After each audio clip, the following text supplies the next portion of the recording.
तो दोस्तों आज हम सीखेंगे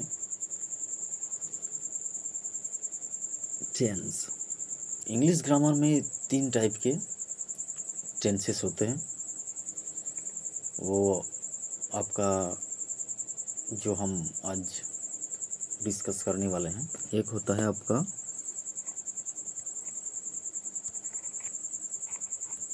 प्रेजेंट, दूसरा होता है आपका पास्ट, तीसरा होता है आपका फ्यूचर।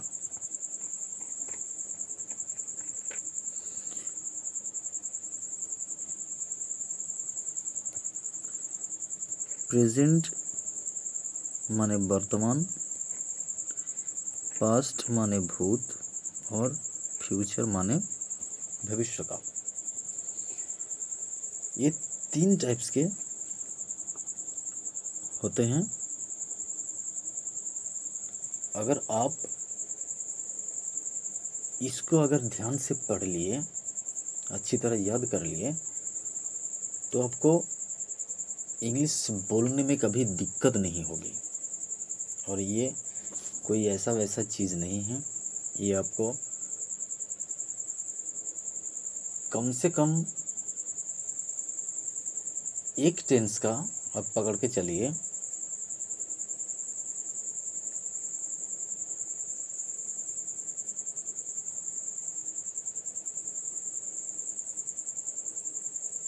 चार सब कैटेगरी है। चार सब कैटेगरी मतलब होता है आपका सिंपल, दूसरा होता है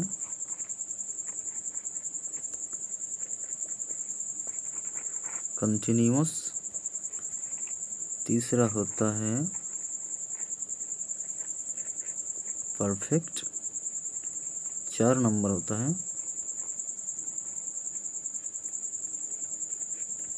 परफेक्ट कंटिन्यूअस। ये चार सब कैटेगरी होते हैं। आपको इस चारों में से टेंसेस तो तीन है, एक प्रेजेंट टेंस, एक पास्ट टेंस और एक फ्यूचर टेंस। और अगर एक टेंस का अगर आप पकड़े तो चार, मतलब कुल मिला के आपका 12 टेंसेस आपको याद करना होता है। ये बेसिकली टेंस असल में है ही कुछ नहीं, बस आपको एक फॉर्मूला याद करना है और उसे प्रैक्टिस करते रहना है। क्योंकि एक टेंस जो है वो आपको सही समय यानी कि एक परफेक्ट एक टाइम आपको बताता है कि जो एक्शन हो रहा है, यानी कि जो एक्शन हो चुका है या फिर होने वाला है वो कब का है। Time of action, time of action कब हुआ था, मतलब वो काम कब हुआ था, ये आपका टेंस का काम है। और ये एक टेंस ही है जो लैंग्वेज को मजबूत बनाता है फ्लॉलेसली, बिना किसी मिस्टेक की, बिना किसी गलती के। तो चलिए देखते हैं। प्रेजेंट टेंस यानी कि वर्तमान काल, और इस वर्तमान काल में चार जो सब कैटेगरी होते हैं उसमें आपका आता है सिंपल प्रेजेंट, उसके बाद आता है आपका प्रेजेंट कंटिन्यूअस, उसके बाद आता है आपका प्रेजेंट परफेक्ट, और उसके बाद है 4 नंबर है प्रेजेंट परफेक्ट कंटिन्यूअस। तो सबसे पहले देखते हैं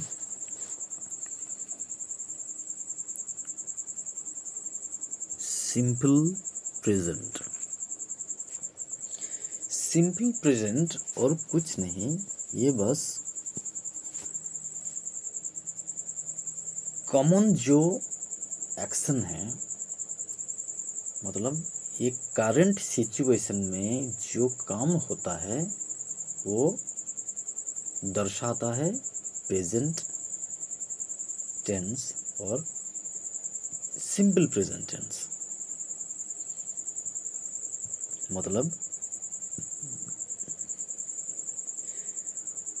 कोई प्रेजेंट की घटना हो, कोई काम हो या फिर कोई परिस्थिति हो जो वर्तमान में हो रहा है, यानी कि यूजुअली जो होता है वो सिंपल प्रेजेंट टेंस बताता है। जैसे कि ये जो वर्ब है प्लेज, यही टेंस का मतलब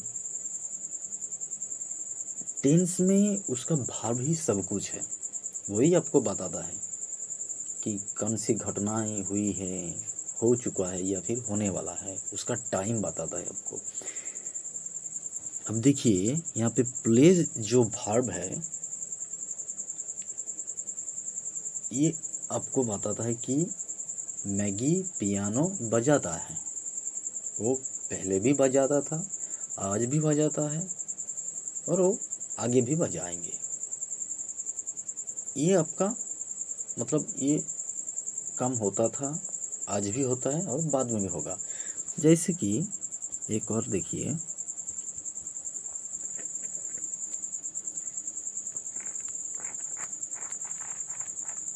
साइंस, सूरज किरण देता है।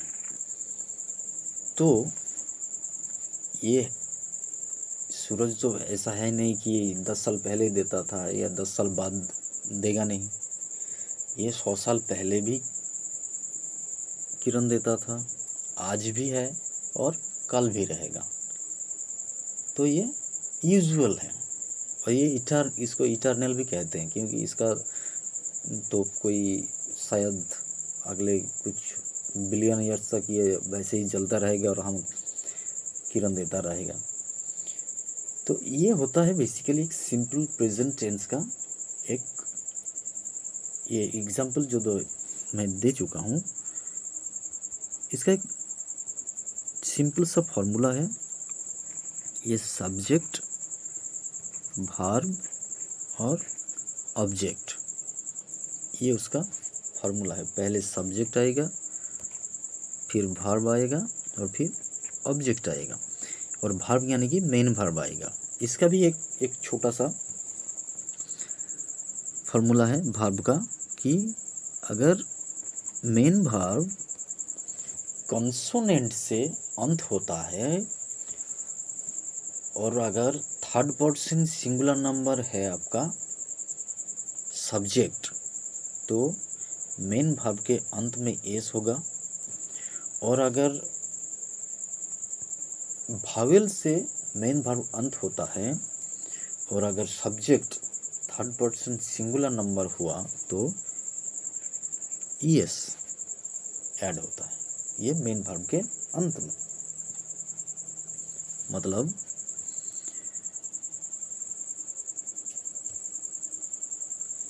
ही डू, तो ये तो आपका हो गया थर्ड पर्सन सिंगुलर। ये तो हम अगर आपने ये सब्जेक्ट वर्ब वाला वीडियो दिखा नहीं तो जाके देख लीजिए, आई बटन में कहीं पे लिंक आ रहा होगा, आपको समझ आ जाएगी। ही हो गया थर्ड पर्सन सिंगुलर और ये डू आपका मेन वर्ब हो गया। अब ये क्योंकि सिंपल प्रेजेंट टेंस है और सब्जेक्ट आपका थर्ड पर्सन सिंगुलर नंबर है और मेन वर्ब भावेल से अंत होता है, तो आखिर में ईएस ऐड होगा। थर्ड पर्सन सिंगुलर है और ये भावेल से अंत होता है, तो ईएस आपका ये ऐड होता है। अब देखिए यहाँ पे दो वर्ब है,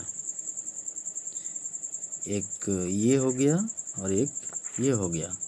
अब क्योंकि ये बीच में टू है तो ये पूरा आपका ये वाला जो है ये इन्फिनिटिव हो गया, टू प्ले, और ये एक अपने आप में एक